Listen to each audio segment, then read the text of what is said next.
Cristãs a todos os irmãos no Brasil e no mundo, sou o pesquisador Marcos Lopes.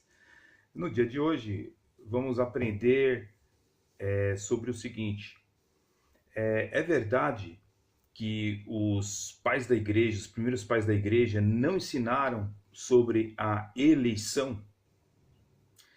Bem, os primeiros pais da igreja, queridos, eles não explicam a doutrina da eleição de uma maneira sistemática, de uma maneira bem extensiva. Por quê? Porque os temas que são debatidos pelos primeiros pais da igreja são outros. É por isso que a questão da eleição é um tanto vaga. Tanto calvinistas como arminianos quererem usar os pais da igreja para defenderem seus livros a questão de que um ou outro pai da igreja defendia a eleição ou defendia o livre-arbítrio, é um tanto vago. Não era o tema primordial dos pais da igreja a questão da eleição, porque os ataques à igreja cristã eram outros. A igreja tinha que defender-se através dos seus apologistas de outros ataques, né?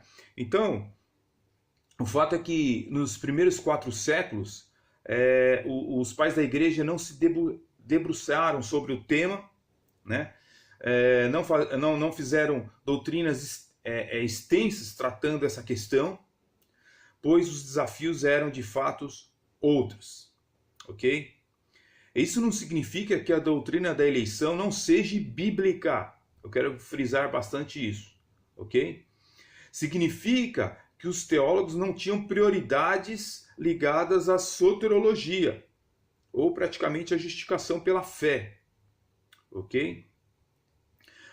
Por exemplo, eles tiveram que se preocupar com a doutrina da ressurreição de Cristo, com as verdades sobre a natureza de Deus, né? As duas naturezas de Cristo, né? Então, porque os ataques aos opositores da fé eram outros.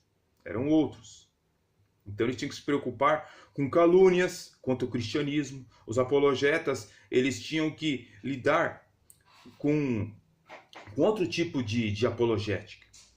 É por isso que a soteriologia ela foi deixada um pouco de lado, né? Então, filosofias estavam combatendo o cristianismo, filósofos, pessoas se levantavam dizendo até que os cristãos eram canibais, né? Realizavam Santa Ceia ali, eram canibais.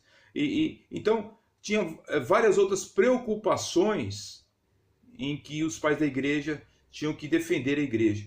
Então, em parte isso, eles não se opuseram a alguns opositores, mas sim a outras questões, né? Eles combatiam filosofias que tentavam de todas as formas ridicularizar o cristianismo. Então, a soteriologia não era o tema de pauta. Então, quando você pega cristãos arminianos tentando usar pais da igreja para querer dizer que não existe a eleição, não é válido, ok? Da mesma forma, também não é válido para os monergistas querer usar os pais da igreja, porque, como eu disse, era um assunto extremamente vago, essa questão.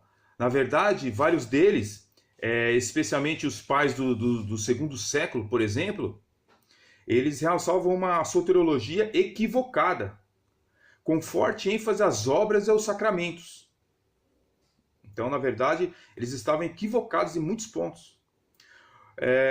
De fato, foi os reformadores do século XVI que deram um destaque amplo à doutrina da justificação pela fé somente. Isso, porém, não significa que essa doutrina ela seja recente, certo? Ou antibíblica. Pelo contrário, significa que ela não foi estudada de uma maneira extensiva e sistemática pelos pais da igreja. É isso que aconteceu. Entende? A reflexão teológica ela se desenvolve. Ela vai passando por períodos. E conforme o desafio da igreja, ela vai enfrentando, os apologetas lutavam com aquele assunto. Isso aí é bem claro. Você pode pegar este livro, por exemplo, sensacional, né?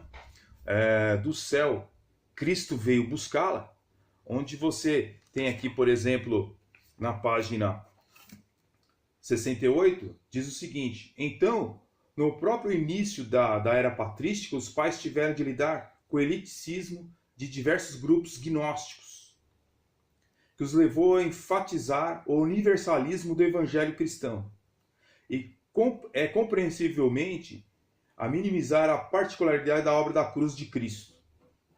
Então nós vemos aqui que, de fato, os pais da igreja dos primeiros séculos falavam muito da salvação de todos, de Jesus morrer por todos. Por quê? Porque existiam seitas gnósticas, né, que lutavam como grupos reservados em que os pais da igreja tinham que se defender desses grupos. Então os pais da igreja realmente davam uma ênfase maior ao universalismo do evangelho. Não era explorado ainda a questão da predestinação, da eleição bíblica. Então isso é muito importante a gente ter em mente essas coisas, porque senão a gente começa a ser tendencioso para um lado ou para o outro, entendeu? Então a gente vê somente no ano de 354 a 430, Agostinho de Hipona, um dos pais da igreja, que cria também no livre-arbítrio, mas depois, no debate com Pelágio, né, ele começou a perceber que ele estava equivocado quando ele consultava a Bíblia. Quando ele consultava as Escrituras, ele viu que ele estava em contradição com as Escrituras, né?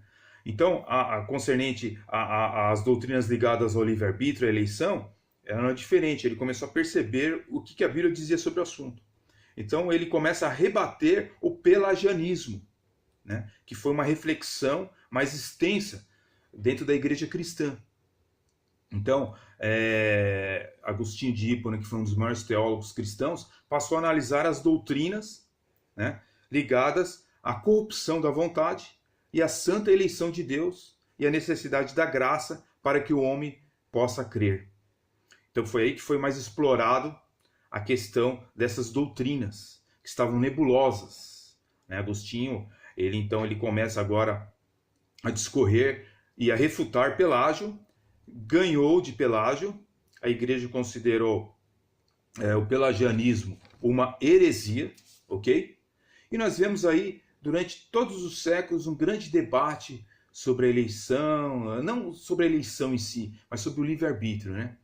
Então nós começamos a ver lá, já em Cassiano, né, que escreveu em 432, ele escreveu sobre um livro chamado sobre a graça e a liberdade, mas que também ele se contradiz, né? E nós vemos aí vários seguidores de Cassiano, depois vem lá na frente, nós vemos aí o Concílio de Tártago, né, condenando os pontos de Pelágio, certo? Então, depois surge lá o semi-pelagianismo, né? E por aí vai indo a história, ok? Mas o ponto central da nossa pergunta é esta: é verdade que a doutrina da eleição não é ensinada pelos primeiros pais da igreja? É verdade. É verdade. Os primeiros pais da igreja não tinham como foco a eleição e a predestinação como foco da sua doutrina. É por isso que ela é vaga, nebulosa. Você vê pessoas usando em seus livros teológicos, né, citações que, no fundo, elas são vagas, ok? Somente no século XVI, com a Reforma Protestante, foi explorado de uma maneira sistemática, né, por Agostinho, por Calvino, né, Knox e tantos outros aí, Busser, foram explorados esses assuntos que chegaram até nós. Deus abençoe os irmãos, fiquem na paz, que Deus possa te abençoar grandemente no dia de hoje. Amém.